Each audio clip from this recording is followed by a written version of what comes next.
20 here, just making a quick intro to this video. Today we're going over the top 10 FCS teams that Liberty didn't play in the FCS football. Decided to make this list because since Liberty's moving up to the FBS, there was a couple teams that Liberty hasn't played to the best of my knowledge. So if they have played them, I messed this up. I apologize, but to my research, they haven't played these teams at least a long time or ever. So enjoy. It's like I said, 1 through 10. 1's going to be the most exciting one. 10 isn't, but this is a two-part series. The first part is the top 10 FCS teams Liberty didn't play, and then the next will be the top 10 FBS teams Liberty should play. So it should be fun. This is taking a lot longer than I thought it would, especially with the FBS, so that one probably will be on the back burner. I promise it will be up. But thanks, guys. Enjoy this, and remember, this is Liberty Band 20, every day's game day. So number 10 is Grambling State. Grambling State is out of the SWAC. They've recently become a better program in the last couple of years. Before then, they really didn't have much of a winning record. Actually, a few years ago, they actually forfeited a game to where they were supposed to win because they didn't have a head coach, and they were just tired of the locker room situation and everything going on with the school and athletics. So I think this would be a good matchup, though, because last year they went 12-1. They actually won 11 in a row after losing to Arizona 31-21. This would have been such an awesome matchup because it's an historically black college. They're out of the SWAC. They both play. It's a hard-fought team. It's just been really cool to see Liberty play at Grambling or even them come here. Probably it would have been an option offense, but it just would have been a gritty all-out battle, like a really close game. It's too bad we won't get to see it, but you never know. We might have to actually play them as an FBS team. But yeah, number 10 is Grambling State. Number 9 is Prairie View A&M University, the Panthers. Also in the SWAC, went 7-4 last year. They've had a winning record the last few seasons. If we did play them, it would have been a nice resume builder for the playoffs if we ever went.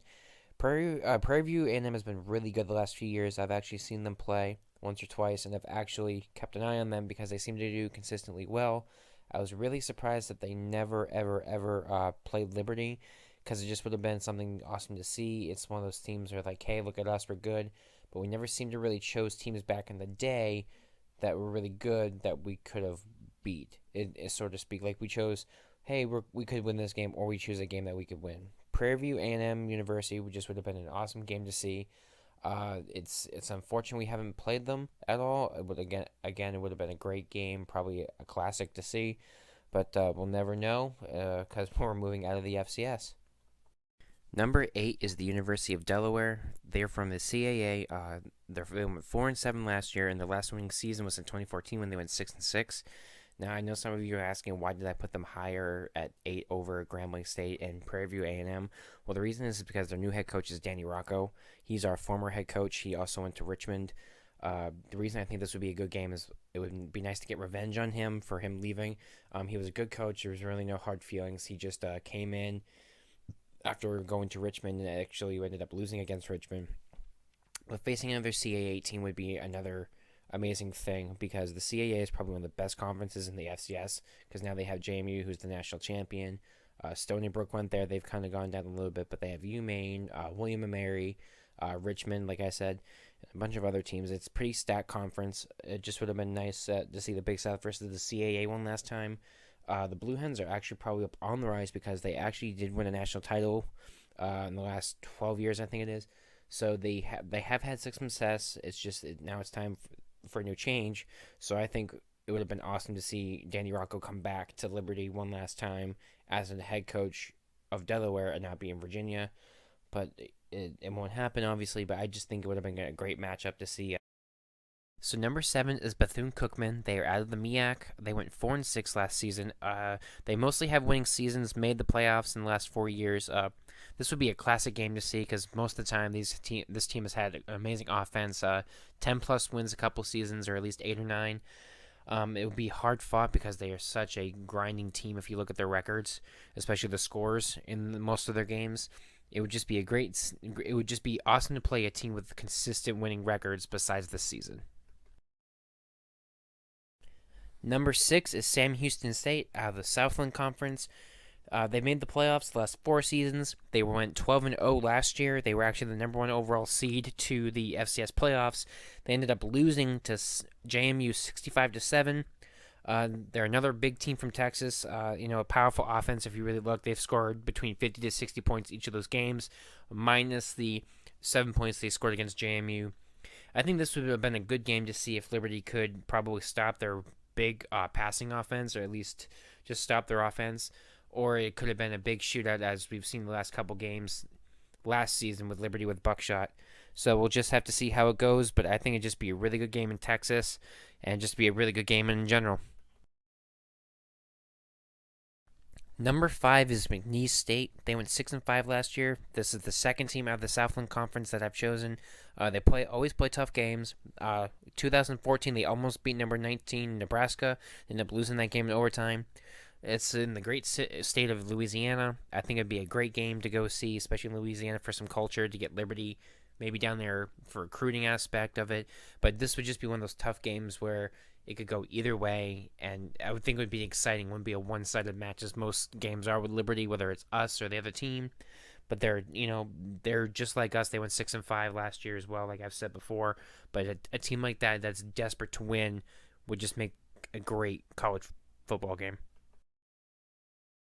Number 4 on my list is Harvard University at the Ivy League. They went 7-3 last year. Now I know a lot of people are going to ask why I picked Harvard in the top 4 over a lot of other teams. It's because they're in the Ivy League and their season actually starts a little bit later than most conferences. Just playing a team in the Ivy League, I think, would be awesome, especially going to Harvard. It's in Massachusetts. It's just up north in the Northeast. I'm from the Northeast. I think it'd be a great game if we played there, because it could be cold, snow. I love seeing winter ball. When it comes to football, I think it'd just be great. And just seeing the atmosphere of a Harvard Liberty football game and just going to there would just be a great atmosphere. And I just think a great fan experience in general for Liberty Flames fans.